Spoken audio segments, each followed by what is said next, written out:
We've all faced one, a threshold, a point of decision, a moment of choice. Do we stay or do we go? What awaits us on the other side? Will we cross the line from guilt to freedom, fear to faith, from doubt to trust, from darkness to light, from death to life? So you're here at the threshold. What will you do?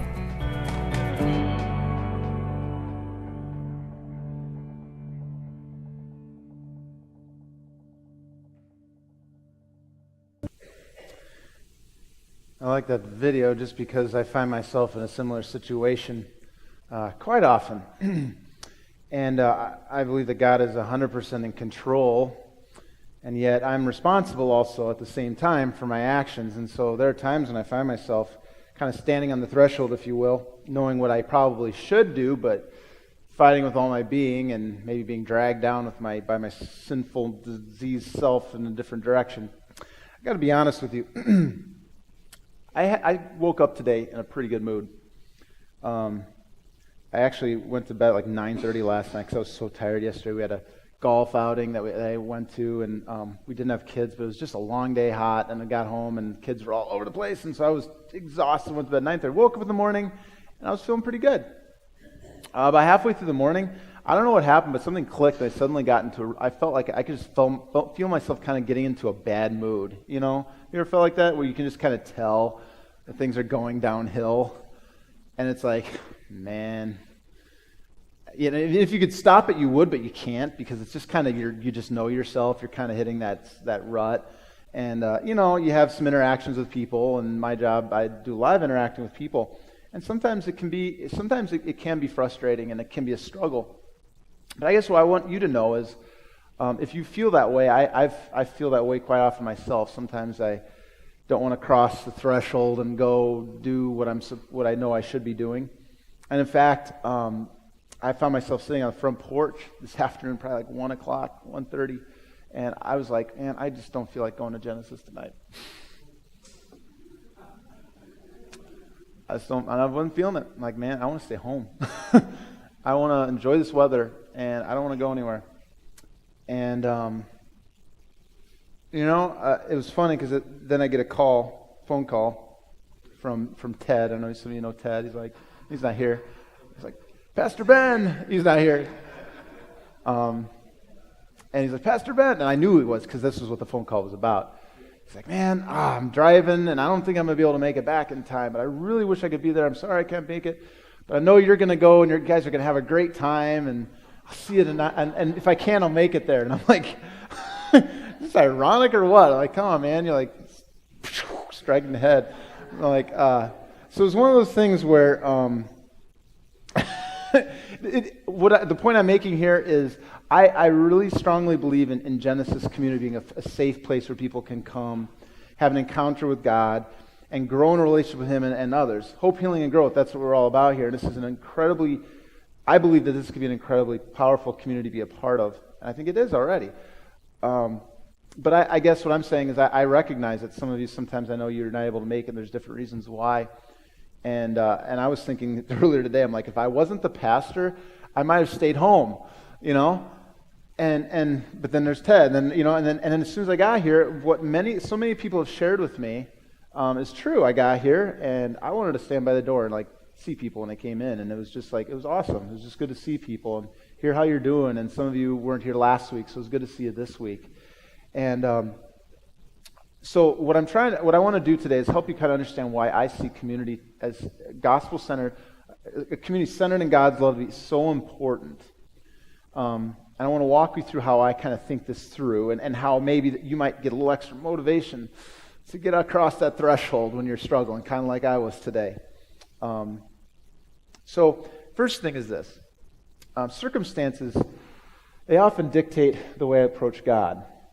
Do you look at God through your circumstances sometimes? how is my life now? How am I feeling? And I think, to be honest with you, I was a little concerned for myself. That was one of the reasons why I'm like, because I was looking at my mindset, and I'm like, I don't know if I should go. I'm like, because I don't know if I'll be in the right mindset to go to Genesis. And it's very easy sometimes to approach God through what your life looks like right now. First way you might look at God through circumstances is, are you there? Are you even there? And you start to doubt God even exists. Are you real? Second one, maybe you've progressed this way. I don't know, but you can know God's. But do you even care? So maybe you can believe there's a higher power, there's a God, but if you feel so helpless in your circumstances, and I felt that way, like I said, you have that flood coming over you. It's going to be a horrible day, and I feel so helpless. Are you even there? Aren't you going to shine some sunlight on me here or something, and then nothing happens, and you feel a little bit isolated, and you get angry at God. And there might be a third way of looking at God sometimes through circumstances, and that's a bit of an entitlement mentality. You owe me, God. I'm doing all the right things, and still I'm struggling. The problem is I live in this world where, and we're going to talk about this in a second, but we live in this world that's not as it should be. It's broken.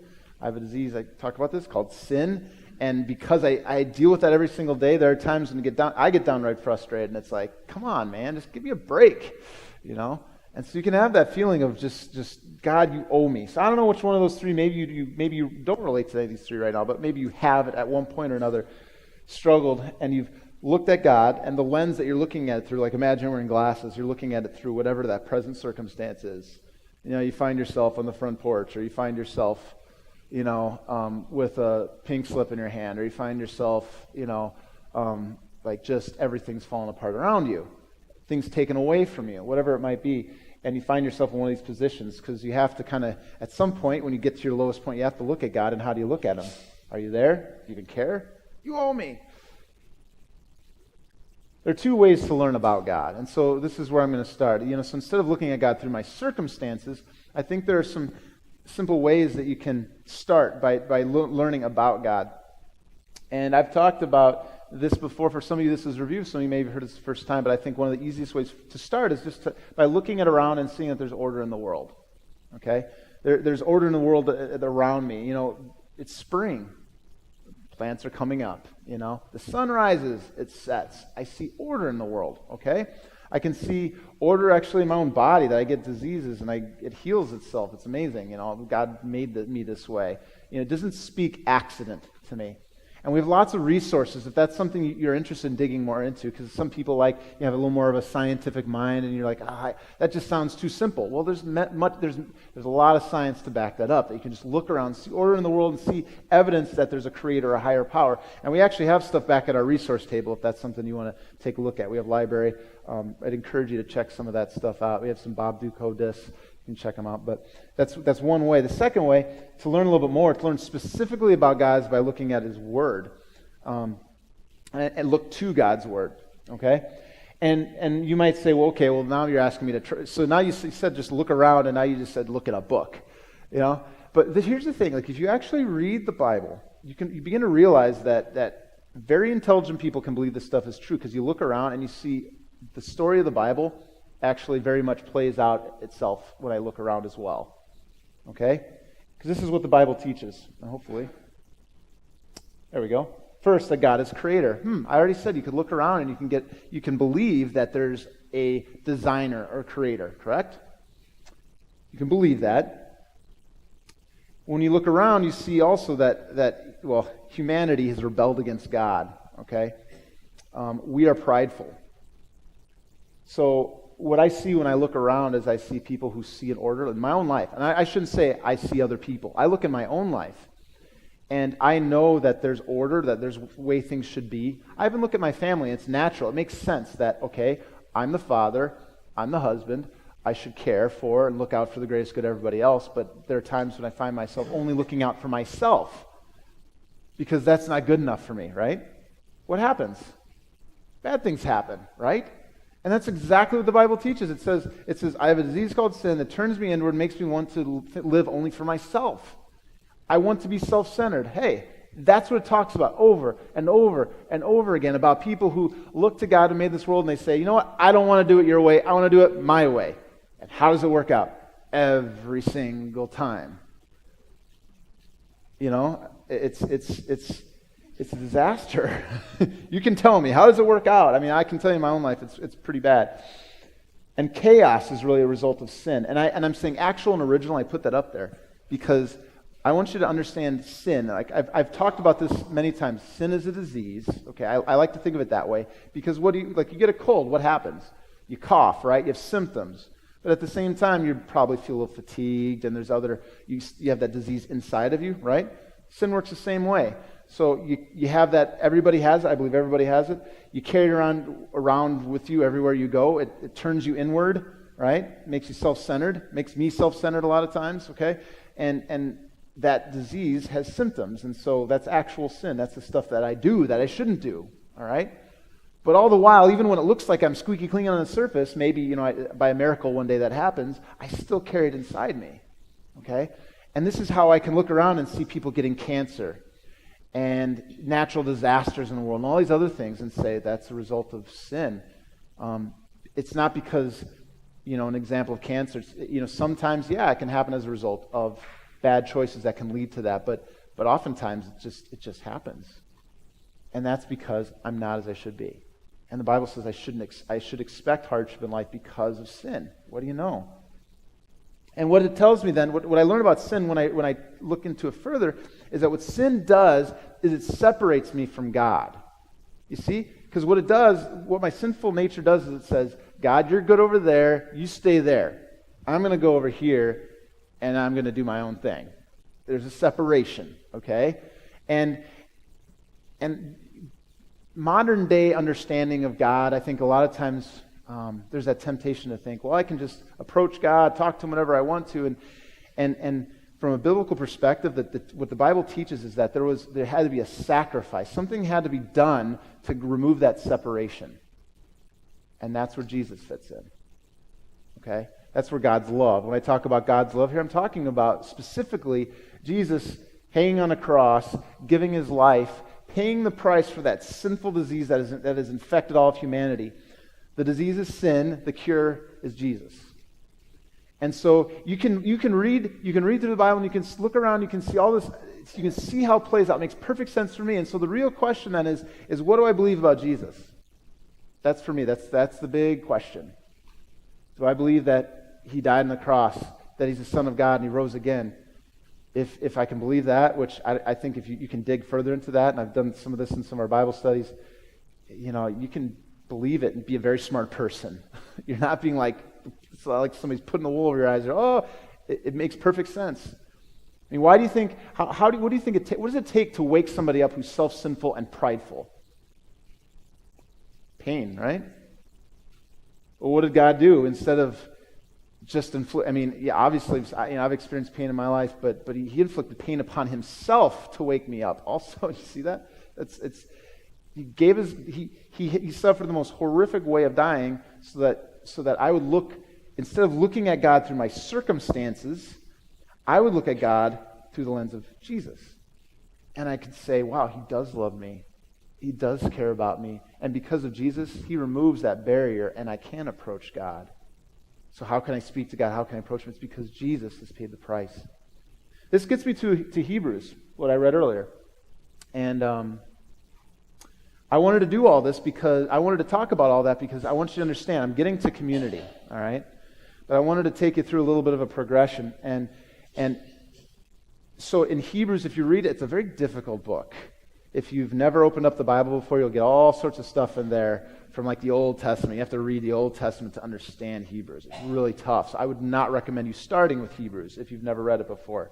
But it's got some really good stuff. And when you understand like that sin separates me from God and that a sacrifice was necessary, you begin to understand what's being said because in the Old Testament, as an example, people made sacrifices of animals, and that was to atone or make people right before God. But this was done repeatedly, over and over and over again. And the point of Hebrews is that Jesus was this one sacrifice for all time to cover sin. Okay?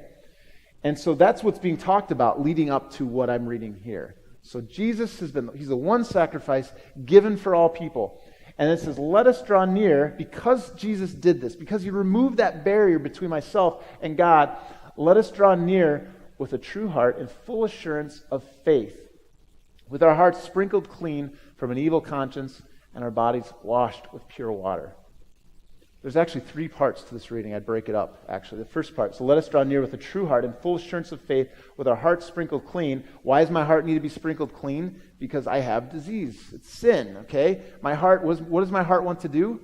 Live for itself. It's turned inward, okay?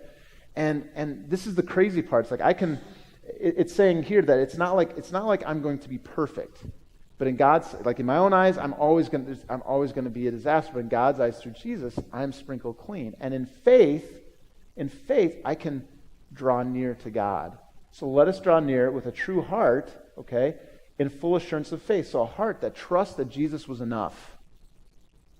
Okay, it's the first part. Faith in that Jesus was enough, with a heart sprinkled clean from an evil conscience and our bodies washed with pure water. I'm going to go over this again in a second for some repetition, but second part then says, let us hold fast the confession of our hope without wavering, for he who promised is faithful. So in faith, trust that Jesus is enough, okay? And then what does it say? Hold fast what? To the hope that Jesus offers. When you start with your circumstances,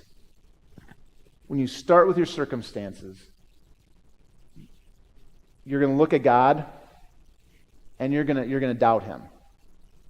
It's always going to be the case, because unless of course you're sitting unless maybe you're on top of a mountain in like a beautiful palace with servants serving you every you know what I mean? Because there always is something. There's always something, and maybe in your life right now, you're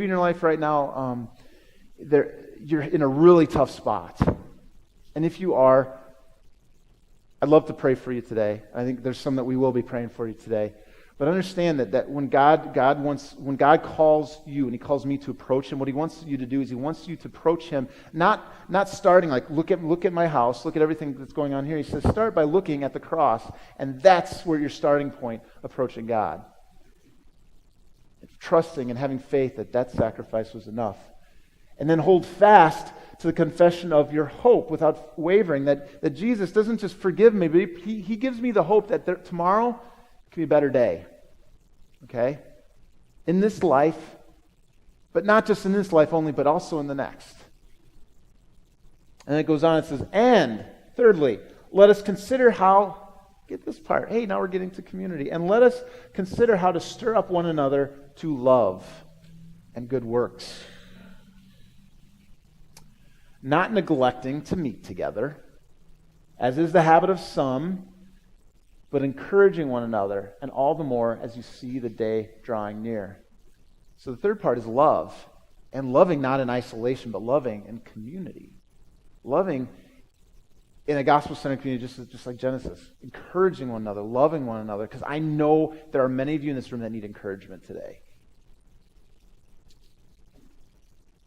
So God's love, and I should say specifically Jesus' sacrifice, looking to him and understanding that makes perfect sense, that would be God's answer, okay? Looking to Jesus' death compels me to, first of all, draw near to God with a new heart in faith. That's what that means. It doesn't mean approaching God like I'm perfect.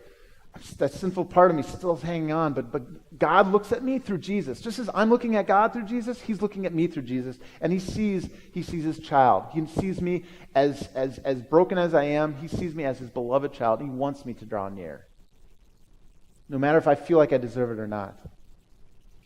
Understand this: drawing near with a true heart, a heart of faith, looking to Jesus, doesn't think I'm better than other people in this room.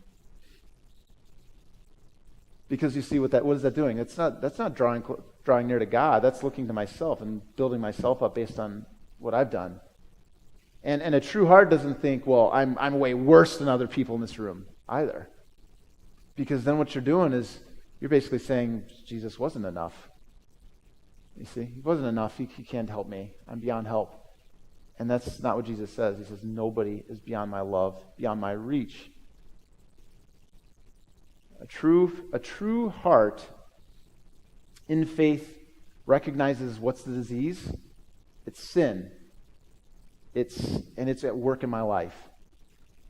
A true heart in faith, then what does what else? It looks to the cure. And what's the cure?